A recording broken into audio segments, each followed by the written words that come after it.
School's boring. Let's get into the internet.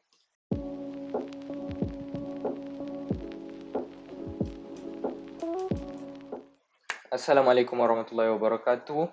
My name is Audi Zaidani, metric number 246014, and I'm doing this today for my introduction to sociology and anthropology class. To start off, imagine, okay, as an Instagram reel user, you're scrolling down Instagram reels, and then you reach a short or a reel that has very suggestive photos or videos of a woman not putting on hijab, very revealing clothes, and you would see this term, you would see this fatherless term in the comments. So let me paint a picture of what you're going to see in the comments. Okay, so it will be a blank rectangle, and then you would notice a profile picture, which is an anonymous profile picture, and they would have their username, which I have blurred, of course, and you would have the one day, which is the time of their comment, the 1 or 2 likes that they would get from their comment, the reply button, and of course the fatherless comment. So what does fatherless mean? Does it have a true definition? Okay, so to get into it, a father, based on the internet, this is based on the internet, okay, because a father, some people would see it as a husband or a biological father, but some internet people, some internet population would say that, oh, he's a father but he's not a dad, you know. That's the internet population's agreed definition. So what is a father? So we're going to take the definition of a father and pull it towards a male role model. That's because that's what a father is. That's what a father should be. And the list is just the minus element. So in short, what I'm trying to say here, fatherless means there is no male role model in somebody's life.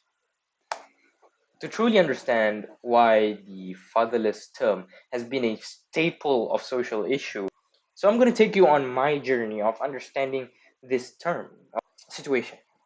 So let's see the truth behind the fatherless term. And I'm going to take the truth of this from a structural functionalism point, which is pioneered from Emile Durkheim. And structural functionalism basically sees the society as a body that has different parts that work together. So let's see the structure in question here.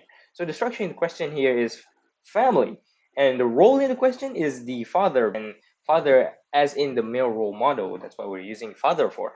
And so what is the problem? The list comes in, and that is the problem, in which the list comes in the absence in the nurturing of children, more specifically daughters. And the outcome is the absence of the nurturing of these children. So why specifically daughters? Okay, why specifically daughters? If you ask any psychological expert, the truth is that every single child, the first point of contact of that child to the opposite gender will be through their parents, and that's why we will be able to see more sons be emotionally connected to their mothers and more daughters emotionally connected to their fathers, because that is the point of contact with the opposite gender. And we can see that, and I took this from a very well-known family magazine somewhere in Louisiana, which is the mental health benefits of a healthy father and daughter bond, which is that it can foster a sense of security and self-worth in the daughter, leading to better mental health outcomes. It can also contribute to communication skills, emotional regulation, and resilience. In addition, a secure father-daughter relationship can help the daughter explore her identity and create healthy boundaries. This would then help the nurturing of said daughter to actually become a useful person in society in the future. Now let's see from a symbolic interactionism standpoint, which is an idea originated from Max Weber. And we can see that, and because symbolic interactionism standpoint basically refers us to the fact that society is the product of its everyday interactions. And we can see that everyday interaction has been amplified by the fact that the generation right now is obviously overexposed to social media. Social media is desensitizing these people, these demographic, these children, towards the idea of free sex.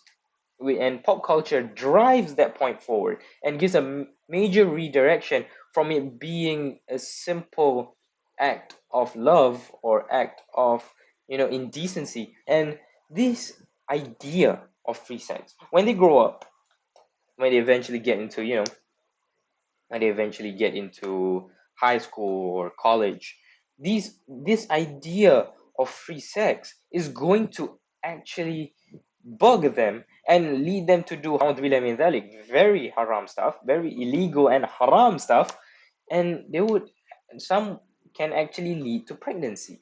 Now, when it leads to pregnancy, that's when the fathers become confused, and also the mothers become confused, because teens, they're not supposed to be burdened with the prospect of a child at such a young age. So why am I saying this? So what is the point that I'm laying down this problem if I'm not going to give the solution at all? Maybe there is no solution. Maybe at the end of the day, we can't solve this because our society is too broken. أعوذ بالله من الشيطان الرجيم بسم الله الرحمن الرحيم ولا تقربوا الزنا إنه كان فاحشة وساء سبيلا. Do not go near adultery, it is truly a shameful deed and an evil way. Surah Al-Isra, verse 32. That is the Islamic standpoint. And this is Allah Azza wa Jal we're talking about. This is our Creator we're talking about. He's supposed to have a solution. Wallahu a'lam. Thank you for listening to my presentation.